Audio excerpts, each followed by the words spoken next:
Okay, boys and girls, today we're on lesson 10.4 on page 579. We are working more with time intervals. Remember, that's from when a time starts and until it ends. So the big question is, how can you find a starting time or an ending time when you know the elapsed time? And again, elapsed time, when the time from when something begins to when it ends. Unlock the problem. It says, Javier begins working on his oceans project at 1:30 p.m. He spends 42 minutes painting a model of Earth and labeling the oceans. At what time does Javier finish working on his project? We look over here, it says circle the information you need. I kind of did that. I have Javier, which isn't super important, but I did kind of circle 1:30 p.m. and the fact that he spent 42 minutes painting, and then finish figuring out when he finishes. What time do you need to find? And here we'll just put when he finishes. When, W-H-E-N, he, H-E, finishes, F-I-N-I-S-H-E-S.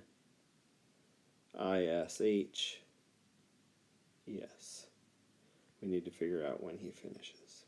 Okay, first way, we can use a number line to find the ending time.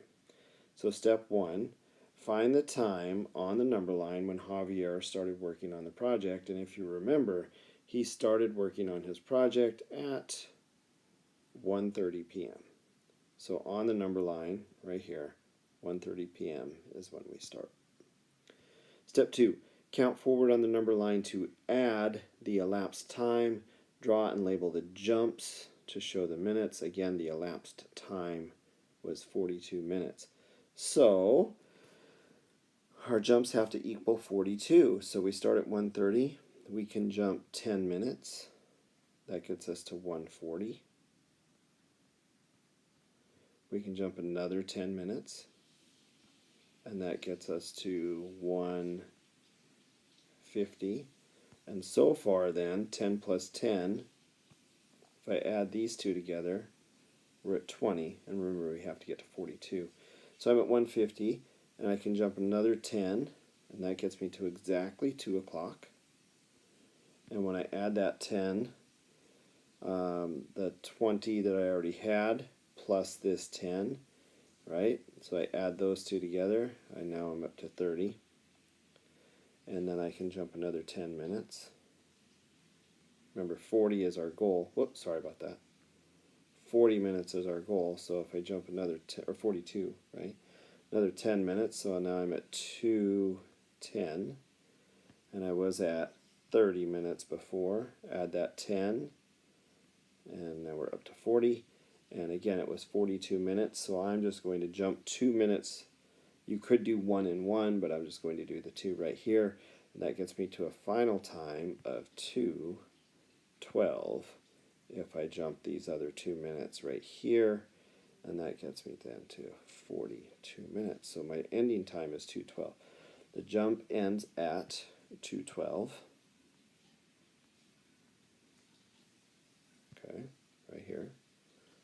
And so Javier finishes working on his project at 2:12. So I jumped up here 10 and 10 and 10 and 10. That's 40.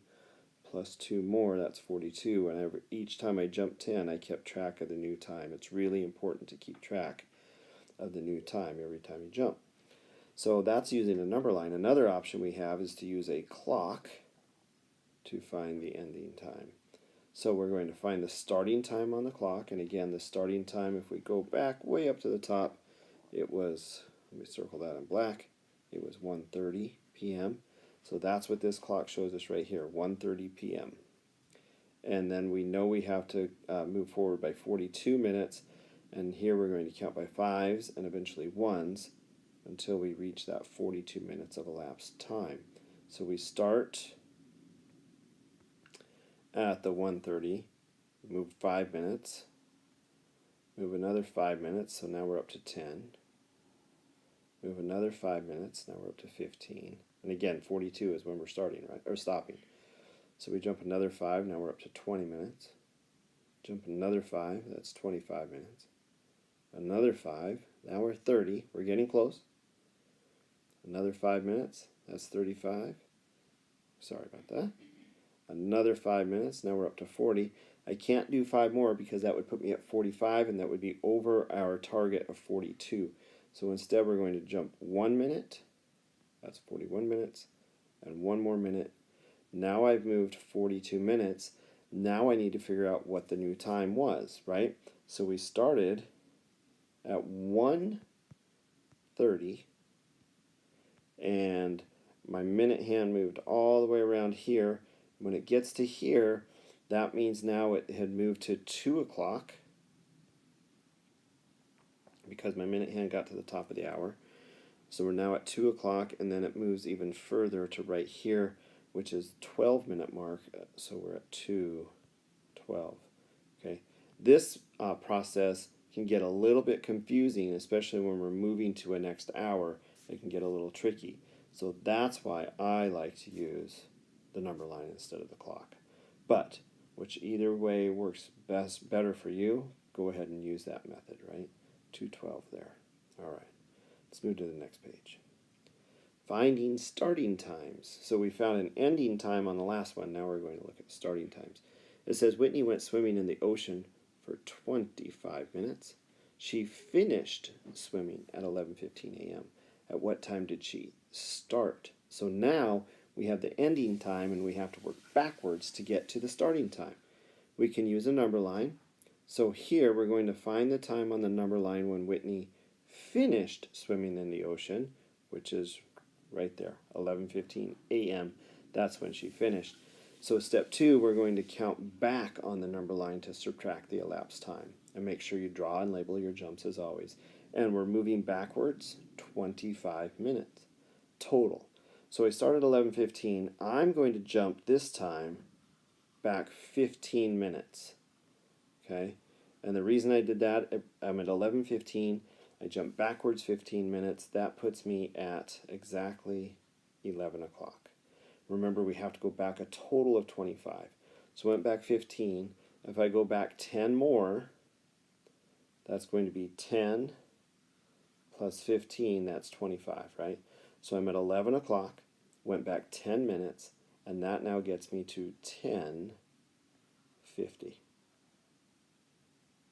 So I jumped back to 10:50. There we go. And that means Whitney started swimming at 10:50. One thing important here, when I go back to the, you notice I went to 11 o'clock and then I continued going backwards, so I have to remember I moved from that 11 o'clock hour to the 10 o'clock hour when I'm moving backwards. We can also use the clock here, so we find the ending time on the clock. We knew that was at 11:15. All right, and now we're going to jump backwards 25 minutes. So we jump back 5 more minutes, so now we're back 10. Jump back 5 more minutes, now we've gone 15. 5 more minutes, now we've gone 20. And 5 more minutes, we've now jumped back 25. So now my minute hand is right here. Let me do that in blue. My minute hand is right here. So now if I start here and I go all the way around the clock, counting by 5s, 5, 10, 15, 20, 25, 30, 35, 40, 45, 50. I know my minute hand is on the 50. Okay, now I just have to figure out the hour. I know I was at 11:15 when we ended, so if I go backwards and go past this mark right here, I know I have to go back here, and as soon as I keep going back past that, I go back to the previous hour. So we were at 11:15 when we ended, and I'm going back to the previous hour. Hang on, there we go. And that's going to move me to the 10 o'clock hour. So it's now 10:50 when we started. Okay? So if they give you the ending time, your beginning time needs to be before the ending time, obviously. Okay, share and show, please complete that. Bring your answers up. I'll check them, and if everything looks good, then you can move on to your assignment. As always, do your best, persevere, show integrity. This is Mr. P. and I'm out.